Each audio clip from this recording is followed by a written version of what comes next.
प्रदोष व्रत करने वाले को भोजन नहीं करना चाहिए, ध्यान दीजिए। फलाहार करो, उसमें भी नमक का सेवन मत करो। प्रदोष व्रत में नमक का सेवन वर्जित होता है। कारण, क्या कारण होता है? उसका एक कारण माना गया नमक की वर्जितता। जिस समय पर एक नगर में एक ब्राह्मणी रहती थी, बहुत भाव से सुनिएगा, प्रदोष व्रत नमक को त्यागने का भाव।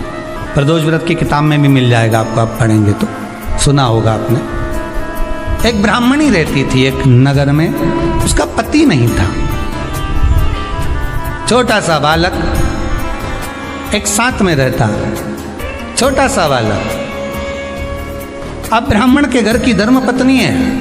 ब्राह्मण कर्मकांड करने वाला, पूजन करने वाला, पाठ करने वाला, अनुष्ठान करने वाला, पूजन करने वाला, मंत्र जाप करने वाला, भगवत भक्ति में डूबने वाला। ब्राह्मण तो चले गया, ब्राह्मणी बच्चे के साथ रह रही। क्या करे वो? अकेली निवास कर रही है, अकेली रह रही है। और ब्राह्मणी बच्चे के साथ भ्रमण करती रहती, घूमती, कहीं कहीं दर दर जाकर कुछ भिक्षा को मांग कर लेकर आ जाती। और भिक्षा लाने के बाद में उस भिक्षा को जब लेकर आती तो अपने बच्चे को भी खिलाती और स्वयं भी उसका पान करती। एक दिन ब्राह्मणी भ्रमण करते करते प्रदोष काल के समय पर शिव मंदिर में प्रवेश करी। प्रदोष काल के समय पर, और शंकर मंदिर में जब प्रवेश करा, प्रदोष काल किसको कहते हैं? सूर्य अस्त हो रहा हो, रात्रि प्रवेश कर रही हो, दोनों का जब मिलन हो रहा हो वो प्रदोष काल कहलाता। दोनों का जब मिलन हो रहा,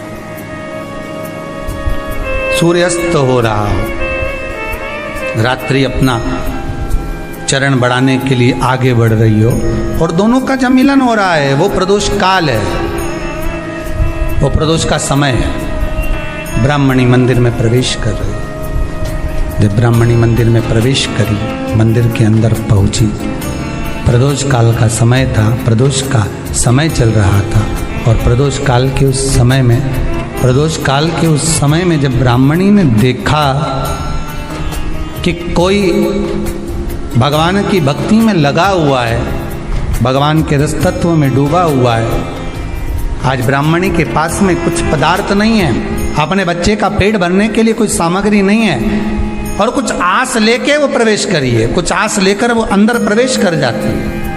कोई ऋषि की पत्नी, कोई ब्राह्मण जन की अर्धांगिनी उस प्रदोष के समय पर शंकर का अभिषेक पूजन कर रही थी, भगवान शिव की आराधना कर रही थी, भगवान की भक्ति में डूबी हुई थी।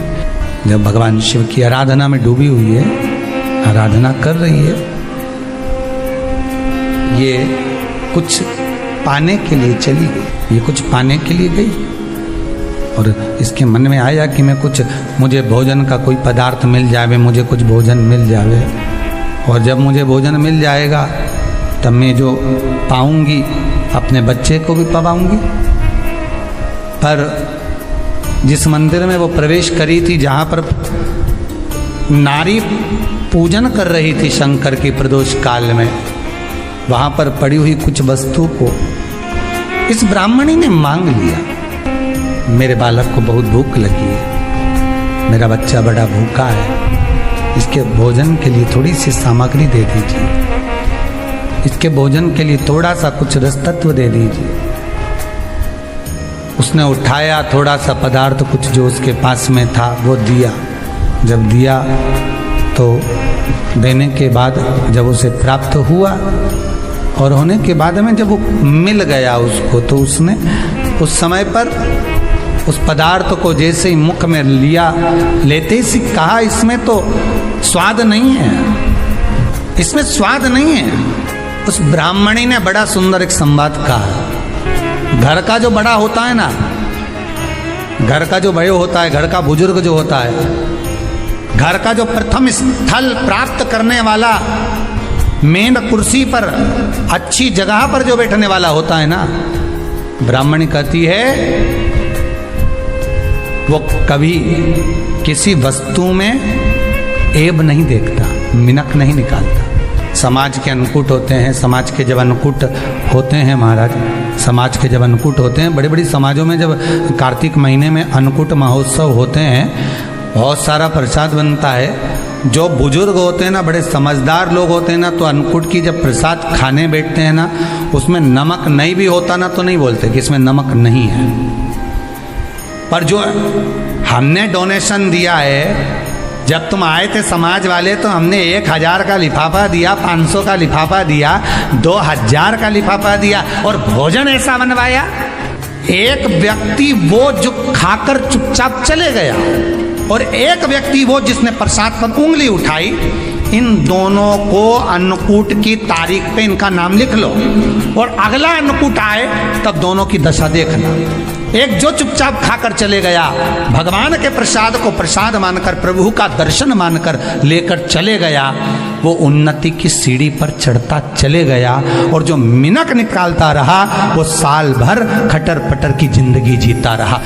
भगवान के प्रसाद में कभी भी ध्यान रखिएगा, भगवान के प्रसाद के अंतर्गत स्वाद की कोई मूलता नहीं होती। भगवान का प्रसाद स्वयं स्वाद है। भगवान के प्रसाद में नमक नहीं देखना, मिर्ची नहीं देखना, भगवान के प्रसाद में शक्कर नहीं देखना, भगवान के प्रसाद में कुछ ये नहीं देखना कि कितना माल डला, कितना घी, कितना बादाम, कितना काजू, कितना इलायची डला। हाँ, यहाँ तक शास्त्र कहता है कि भगवान का प्रसाद अगर बन रहा है तो उसकी सुगंध भी नहीं ली जाती है महाराज। यहाँ तक शास्त्र कहता है। जब तक भगवान उसको पानी ले तब तक उसका सुगंध भी नहीं ली जाती।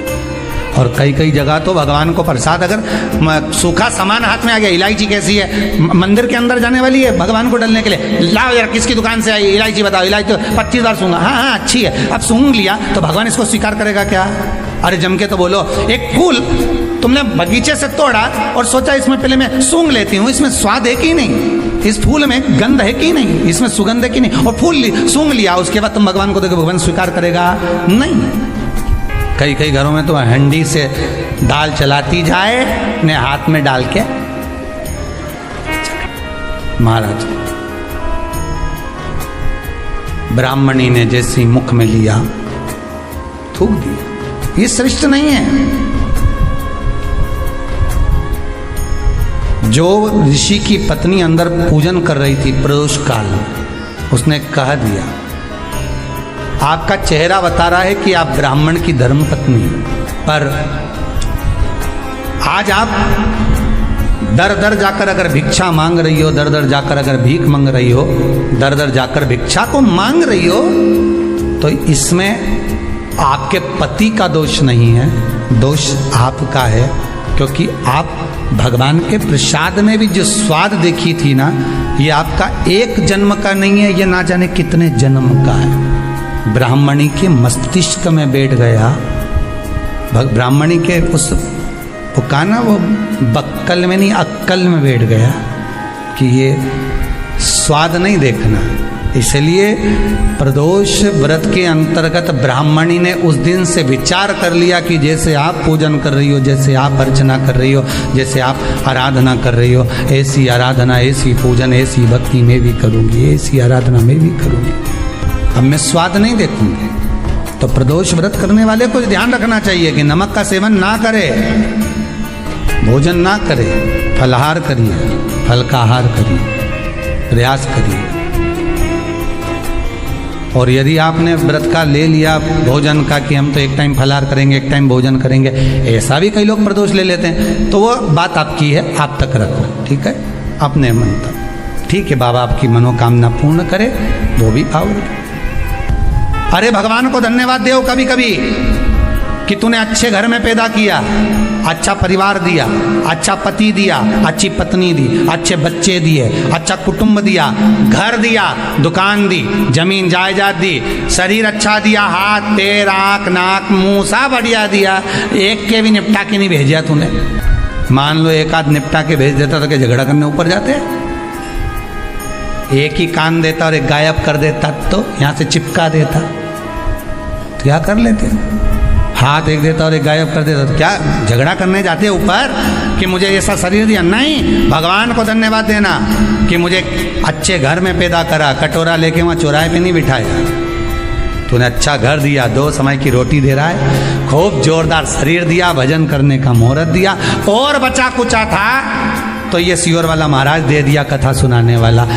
शाम के समय पर प्रदोष काल में बेलपत्री के पेड़ के नीचे, चाहे शंकर के मंदिर के दरवाजे पर या शिव मंदिर में, अगर आप प्रदोष के दिन दिया लगाते हो, सोमवार के दिन दिया लगाते हो, तो ऐसा कोई व्यक्ति नहीं जिसको मेरे देव अधिदेव महादेव मेरा विश्वनाथ भंडार नहीं भरता हो। खाली नहीं छोड़ेगा, दे देगा, भंडार भर देगा, कमी तो नहीं रख सकता, ये पक्का। पर तुम करना ही नहीं चाह, 2-4 सोमवार करो और उसके बाद के तो महाराज जी हमने तो करा था, हमको तो मिला ही नहीं। 2-1 प्रदोष करा तुमने, अरे 1 साल करो, सारे दर बदर भी तो अपन ठोकर खा कर आए, इतना साल निकाला अपन ने, और 6 महीना 3 महीना 4 महीना भगवान से निवेदन तो करो, दिल से कहो तो सरी, नी भंडार भरे तो बात दूसरी, एक बार बोलो तो। पर जगत के लोगों के सामने जाकर मत कहना तो देव अधिदेव महादेव से कहना।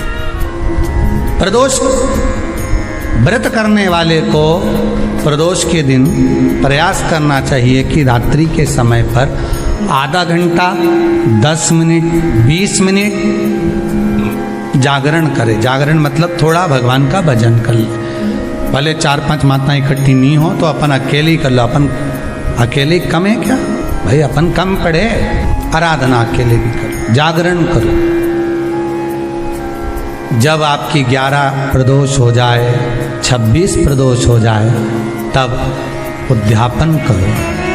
उद्यापन 2 ब्राह्मणों को जोड़े से बुलाओ, ब्राह्मणों को जोड़े से बुलाकर उनके चरणों की पूजन कर कर, आराधना कर कर, सुंदर मंडप तैयार कर कर भगवान का, उसमें सुंदर रंगोली डालकर, मंडल बनवाकर पूजन करो शंकर भगवान की प्रदोष का।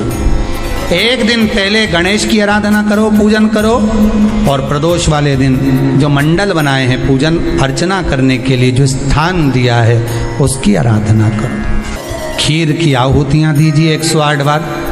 जो ब्राह्मण आए उनके माध्यम से मंत्रों द्वारा पूजन कराकर खीर की आहुतियाँ दीजिए शिव नाम। महाराज फिर ब्राह्मणों को जोड़े से भोजन कराकर, चरणों को नमन कर कर, दक्षिणा प्रदान कर कर, निवेदन कर कर ब्राह्मणों से कहें, हे ब्राह्मण देवता, आप हमें आशीर्वाद प्रदान करें कि जिस प्रदोष का हमने व्रत किया है उस व्रत का पुण्य फल हमें प्राप्त हो।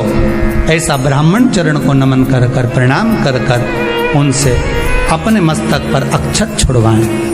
फिर नमन कर कर, भोजन कराकर विदा करें। शाम को भगवान का जागरण करें। ऐसे प्रदोष व्रत का उद्यापन कर अपने जीवन को सार्थक बनाएं। ऐसा सुंदर प्रदोष व्रत का व्याख्यान वर्णन स्कंद पुराण में करा गया। वही स्कंद पुराण का प्रदोष व्रत का वर्णन आपको शिव महापुराण के इस सुंदर संवाद में किया गया।